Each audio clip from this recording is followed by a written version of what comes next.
everybody. Back. We're doing a new game. Now, I just want to start this, and I'm just going to start very briefly. Yeah. And this is the only time I'm going to tell you this, and I'm going to say it because we're not in the same room. I need you to shut up for a minute. All right, I'll shut up. Yep. I know it's going to just shut up for a minute. Yep, shutting up. Yep. Shut up for a minute. Okay. Okay. Now, I'm going to preface this. We have played this game before. We played it on launch. It wasn't a great experience. Now, what I need to say, shut up. What I need to say is we adore Supermassive Games. We are a massive fan of theirs. We own every single thing they've done. We follow all of them on Twitter and just completely fangirl over every single thing that they do. We adore every single game. Until Dawn is still our most amazing experience of ever. It went as far as gaming experiences go. We've played Little Hope, we've played House of Ashes, we've played Medan, we've played The Quarry. Fucking love all of them. Can't wait for the Until Dawn remaster. Can't wait for casting of Frank Stone, especially because we love Dead by Daylight as well. We're really, really excited for that. We went into this game wanting to love every bit of it. We played it on launch. Now, I want to say, Pete, and you can run off after this, but conceptually, this game is great. It's a really cool idea, as like, this is an idea we have that maybe didn't quite get to where they wanted it to be. Again, we played this on launch. It was rough. I have spent, what was it, like 2 years ago this came out? Trying to get Pete to play this again. We have tried to record this multiple times, and it's been rough. But this time we're going to do it, because we're going to play through all of them. So we love Supermassive. We love this game as an idea. It just didn't quite conceptualize where they wanted it to. So anything we say negative about this game, and there will probably be a lot, we love Supermassive. And I just want to put that out there.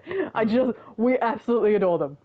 And we've seen the highs and lows, and we've stuck with them the whole time. And now we're here. But I just need to, we love them and we know what they were going for. And we're really sorry for any negativity that might come out of this. But we're going to try and be positive. Also, because we have played this before, there will be a few moments where it's like, no, don't do that. Because we may have done it differently the first time and it didn't give us the result that we wanted. So we're going to try and change that up a little bit. But we love Supermassive. We love them. Okay, Pete, you can talk now. Are you sure? Okay, all right. Ladies and gentlemen, we love Supermassive. Supermassive is one of the greatest. Honestly, they took what was, I guess, like a relatively fresh-faced little boy, in the format of basically a choose-your-own-adventure, butterfly affecting kind of genre. That was started. I mean, I'm sure it was pioneered earlier, but that was really put forward in things like Heavy Rain. And they took that genre, they took that medium, that game type, and they absolutely perfected it. They took it to basically as far into like I guess making it a work of art as they possibly could at the time, with Until Dawn. The remake, I'm so glad it's getting one because it deserves it. No, like this, I can't think of many games that deserves it as much. They absolutely nailed it. They took it as far as they could. A lot of people sort of say, hey, there wasn't that many things that actually had a flow-on effect. I absolutely understand that. But there's only a certain amount, and especially at the time when it first came out, there's only a certain amount of, I guess, like ability for them to do that. For them to have as many iterations as everybody could possibly want, so that every decision in a game that goes for 10, 12 hours or whatever, that many variations would absolutely destroy quality, time, all sorts of things. Like, they had to make very strong decisions as to what decisions made, like, actually change the outcome, which ones just appeared to understand the limitations of that. Now, I feel like they also did a way better job of it than other games at the time that were released. Oh, I mean, yeah. Telltale is amazing, but Absolutely. there were really obvious points in Telltale where you would go, don't take the thing, and you wouldn't Yes. take it, and then later you would get shot for taking the thing that you had not taken. And you're Look, like, I didn't touch it though. That's a story in Whereas our at least- history. Yeah. Yeah. Whereas with Until Dawn, it was like, it doesn't make a huge difference, but it was enough of a difference to go, oh, if you looked at that character wrong, you're gonna die later. Look, and I really like the And fact you that, I knew mean, what the flow and effect was. yeah, even some of them were just cosmetic. Like, even just purely cosmetic differences. Like, I still think that was enough. I am very, very happy that if they say, your choices have consequences, when they say it at the beginning, I didn't feel lied to at all. Like, we've played through that game, honestly, Oh god. I don't know, like many times now. Yeah. And it has held up every time. And that is including the quality of the branching, including the quality of the decision making and the ramifications of that. Now, having said that, so Until Dawn, absolute incredible masterpiece. Got to the end of that, like Sammy said, absolutely one of the best gaming experiences we've ever had. We played Until Dawn. We started it in the afternoon, like in the late afternoon or whatever. Played it all night, all in one go. Absolutely incredible. I was controlling. My nerves were so shot, and I think I burnt every single ounce of adrenaline that my body could ever produce in like a year. It just went completely overdrive. It was absolutely incredible. Couldn't put it down, even if we wanted to. Absolutely love that. Now, so at the end of that, like Sam said, we had such high expectations. We went, cool, great. Supermassive took a very different route, or whatever. Or, well, not very different, but it took a very interesting route at the end of Until Dawn. It went, okay, we're gonna grab this momentum. We're gonna go, cool. All right, what is the future? VR games. Cool. Let's absolutely go into VR games.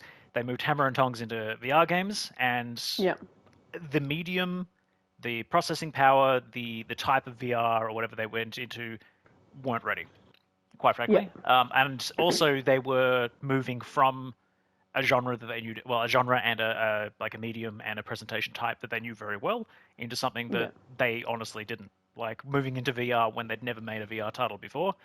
You know, there was always going to be some teething. Which also wasn't really a Supermassive thing. There was a lot of people that completely failed that VR thing. Oh, absolutely. A lot of people that went, oh, finally, we have this technology, we can make this game, and you're like, oh, Look, it's for such like an obvious type of technology, for something that seems like an obvious type of technology. It's really fucking hard to utilize, because it's especially if you are people like, it would be like, you will never see Death Stranding in VR, kind of thing, because it's like, if you are playing a film, like, it is a playable movie. That's essentially what these are, and you need people to be looking in particular directions at particular times. You can't do that in VR. You can't do that in VR. No. And I mean, they tried that. I mean, I will one day go through our archives and dig up footage of us playing the. It was the shoot 'em up version. Rush of Blood was great. Rush of Blood. So Rush of Blood. They did that really well. Okay, so Rush of Blood. That's an example of them basically bastardizing their own IP and then making the silliest version of it just purely on the gimmick of VR. That I didn't mind. I didn't mind that because they weren't trying to be serious. They were sort of going like, okay, cool, you liked a bunch of the horror elements from Until Dawn. Let's basically put it in a roller coaster. And I was very happy with that. I was so angry through parts of it because I wasn't up to the challenge of a bunch of it. Like, some of the design was questionable. I remember I don't think I've ever said used the word butthole as many times. There was a lot of anuses around, There were a lot of anuses involved in that. So just, if you ever want to play it, if you like anuses, then maybe that's the game for you. It's anuses and tentacles. And look, a lot of balls get shot at you as well. Let's face it. There's a lot of balls, a lot of anuses. Anyway, if you're into that, oh, absolutely, go nuts. I won't be playing that basically because it was a time in my life, and that time has passed. I believe I have earned the right never to play that again. But it was a lot of fun, and it did progress Josh's story, which was cool. They did that well. They tied it back to that really well. Okay, but the kind of where I think they completely went off the rails, no pun intended, because it's you're playing on a roller coaster. But I can't remember what they called it. There was an Until Dawn Inpatient VR thing. Inpatient, that's right. Okay, so Inpatient was absolutely terrible. Now, part of the reason it was absolutely terrible is because of the limitations in regards to technology, etc. They didn't really have a strong idea of what they wanted to do. Completely understand. They basically just took maybe like a tenth of one of the coolest elements out of Until Dawn and then tried to make a whole game out of it. Didn't work. Also, part of tying back to Sam's point about the fact that you need to look in certain directions. I missed, God, I think I honestly missed about 80% of the jump scares because I wasn't looking. Yeah, yeah. Because they would do things like shut the lights off, and then they would even drag your focus. They would sort of like default your focus to the thing that is going to jump scare you. But when the Yeah. lights go out, I don't know, like you don't know, like in 360 around you, where if there's something there, if there's light you're supposed to be looking at, any of that sort of Yeah. thing. So the amount of times that they shut the lights off or they have like that sort of thing, I would then turn around 180 degrees to see if there's anything behind me, just Yeah. as an impulse or whatever, and then there would be this loud noise. I would turn back, and then there was still nothing because the thing that was the jump scare, it appeared Yeah. momentarily, was supposed to Yeah. scare me, and then was gone. So didn't really work. Dragging your eyes or whatever to certain Yeah. areas, and I mean the only way that they could overcome that is if they mess with your equilibrium in such a terrible way or whatever, as in from a VR perspective, That you're because they would have forced to had look in a to. particular direction. Well, yeah, if you have oriented yourself or whatever in VR and you go, okay, so that way is the door, to the right is a wall, to the left is a wall, to like underneath me is the ground. If Yeah. you if the jump scare is then going to come from above you, if they force your eye above you, then suddenly you're looking forward to look up. If that makes Yeah. sense, Yeah. like so they Yeah. can't do that. Like they can't drag your eye to an area without completely, I don't know, without completely messing with the player and the Yeah.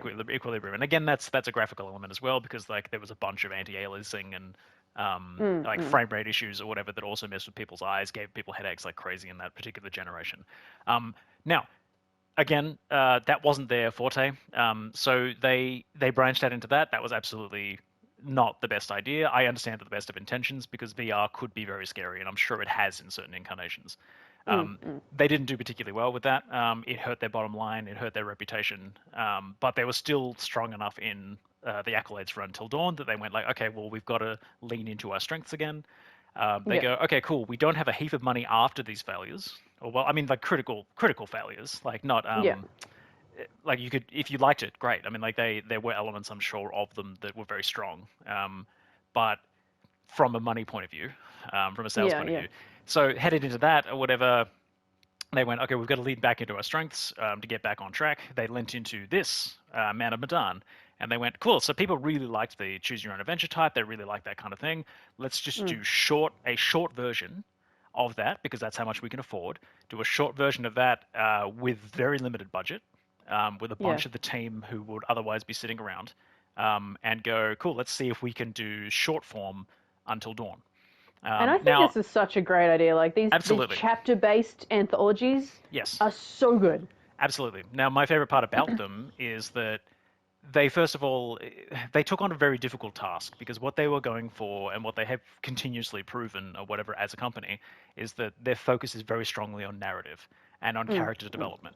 I think that's fantastic because it means so much more to you. And I mean, I can't stress that enough about how quality-wise from Man of Medan through to like the end of this particular block of the anthology, the Dark Pictures Anthology, um, their focus on character and their focus on development and just like psychological change in these characters is incredibly strong. Like so, looking at the characters in this versus the characters in House of Ashes, um, absolutely through the roof. Like it is Yeah. so important in Until Dawn that you either like or hate certain characters.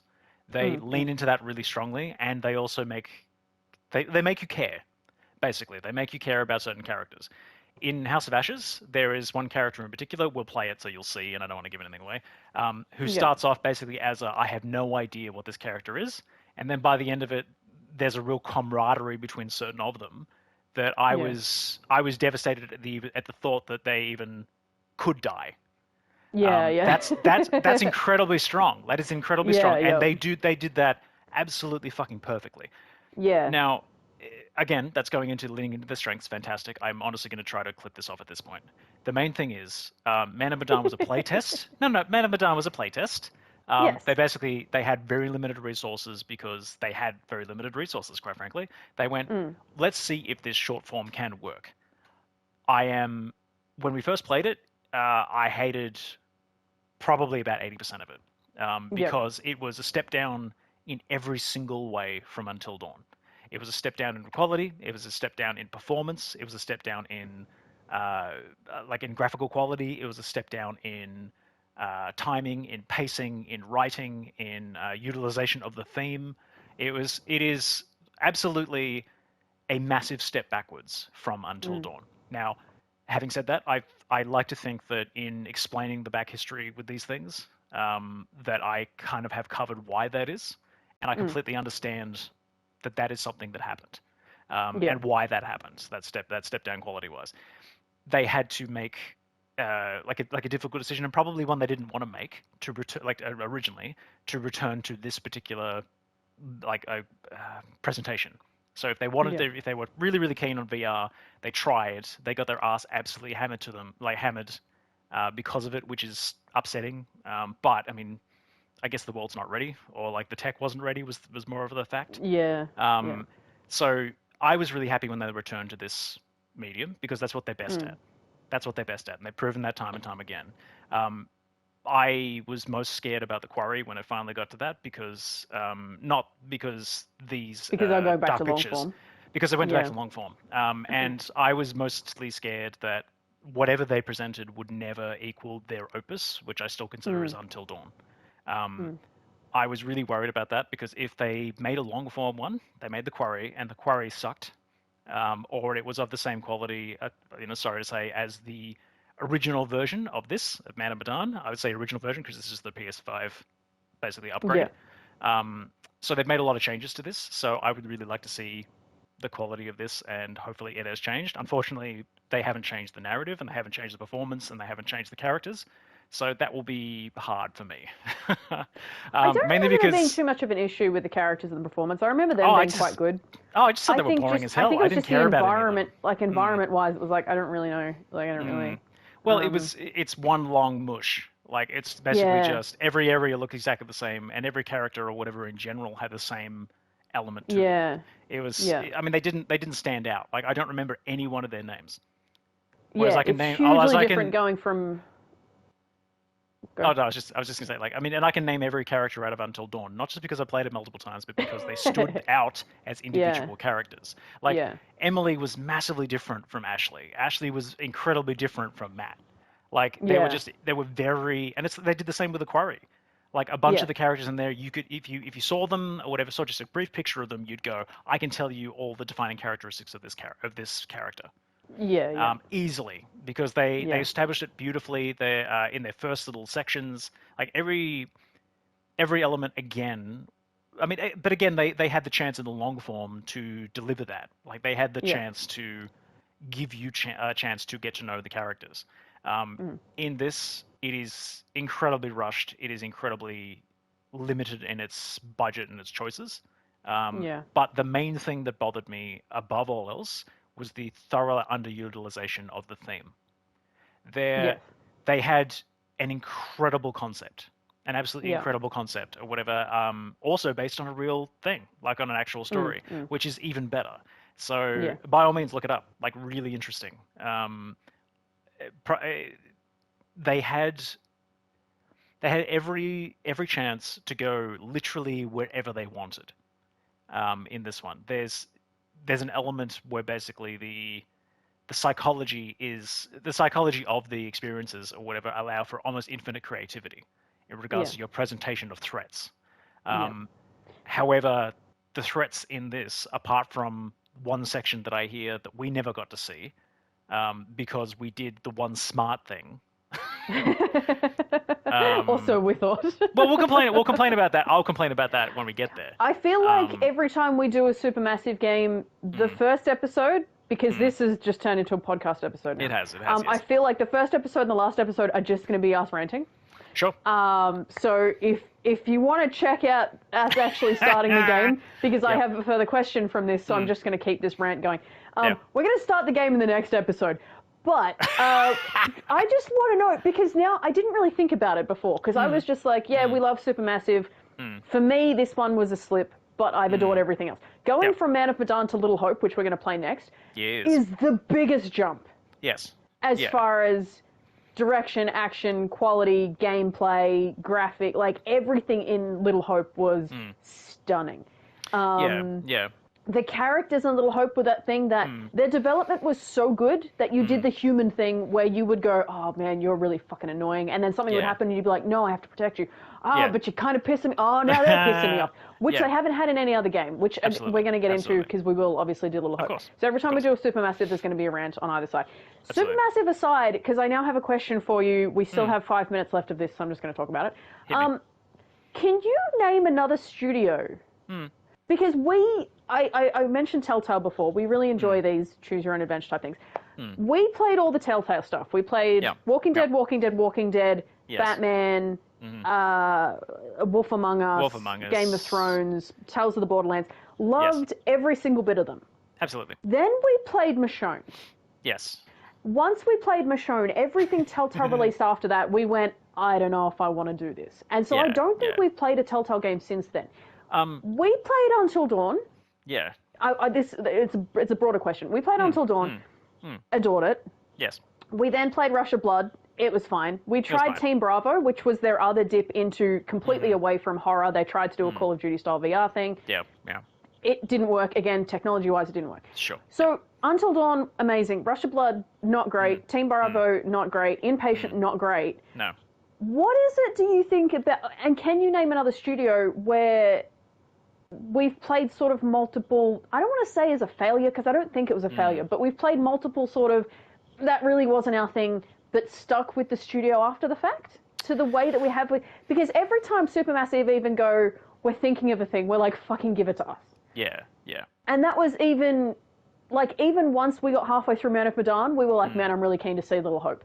Like, even though we just played 4 back-to-back games of, I don't know if these guys have it anymore, we were still like, we're keen to see what happens from there. Can you think of another studio where we've had that many sort of that was disappointings and been excited about them still?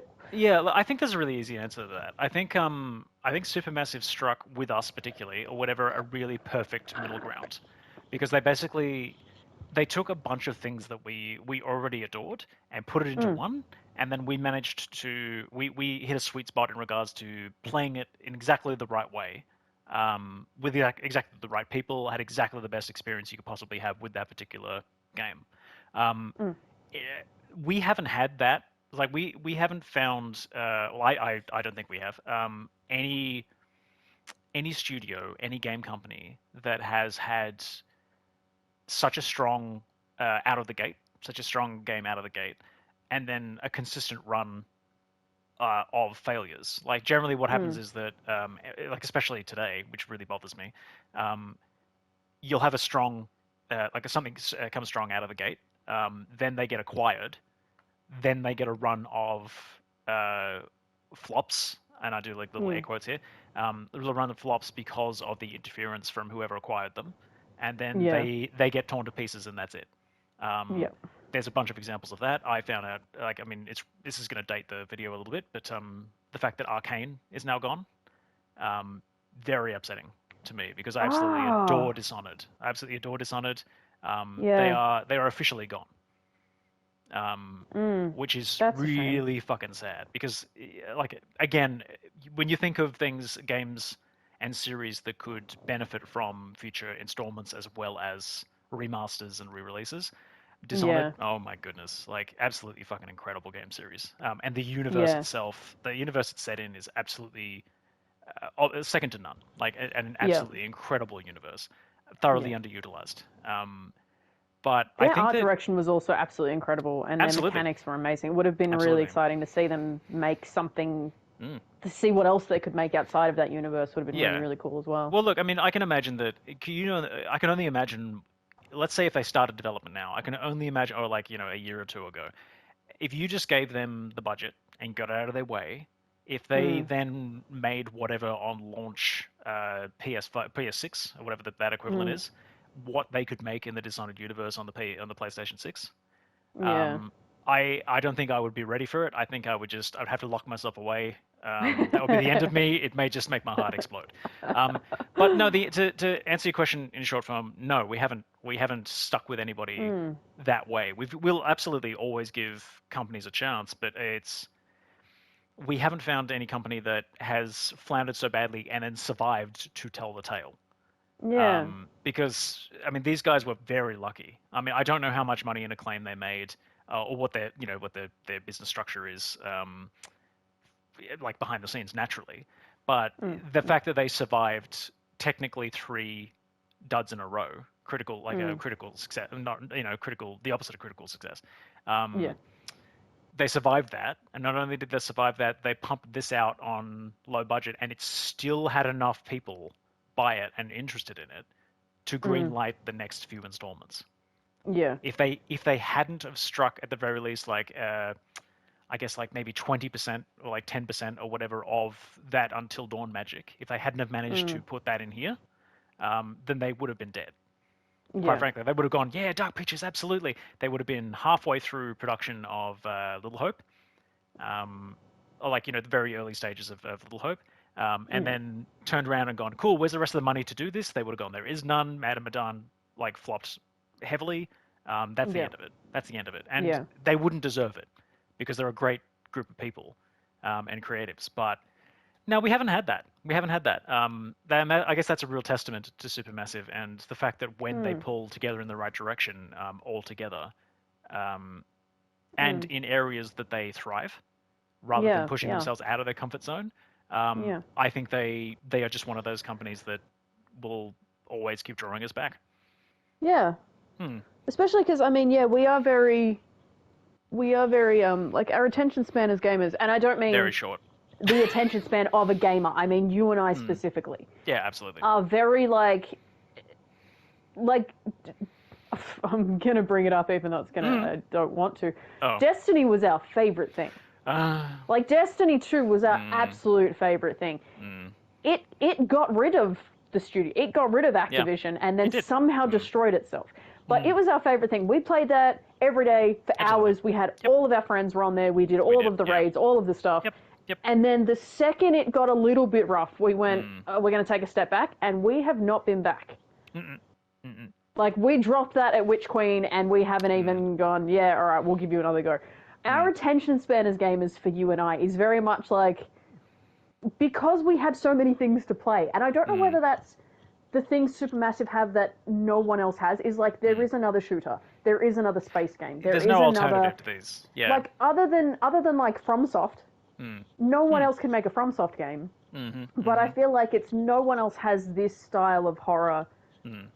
For us, has kind of worked this out, which is why we'll be like, we'll give you another go. Yeah, we'll give you another go. Whereas every other game is like, there are 10 other games that I can play that will be pretty much the same as what this is. Absolutely. So we're just gonna go play something else instead. Whereas with Supermassive, we're like, come on, guys, please be good. And then every single thing, which is why I'm saying we adore Supermassive, everything other than this has been absolutely insane. And going through these Dark Pictures, going from Man of Medan to Little Hope to House of Ashes, they're all so different.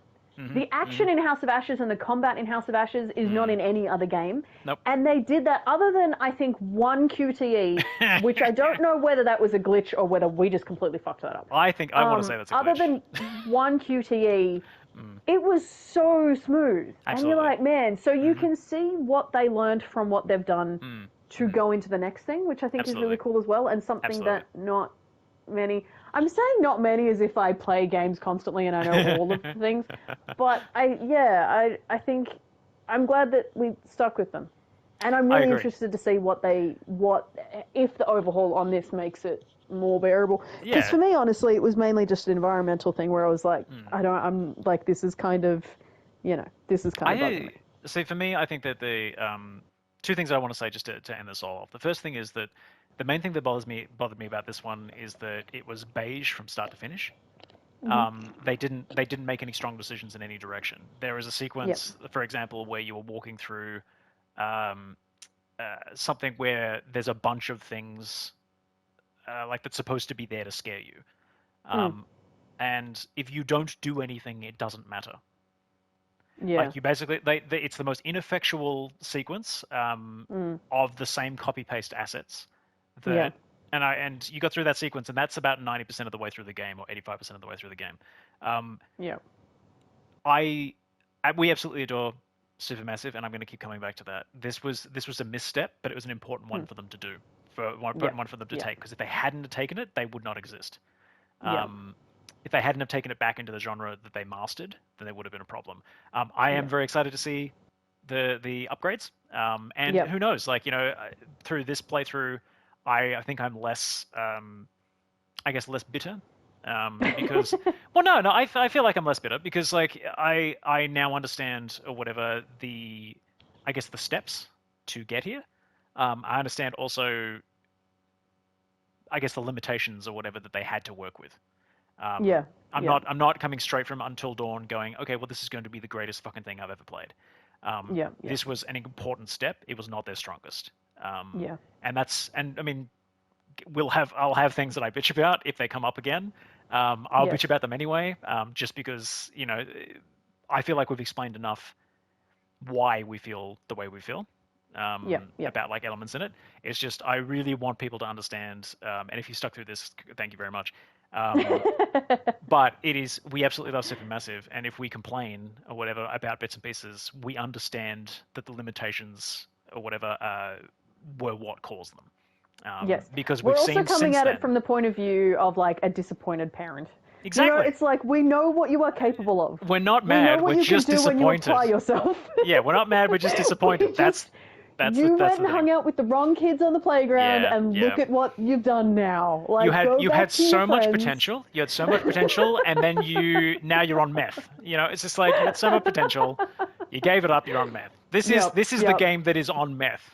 All right. Now the child. Now at the end of this, they turn their life around.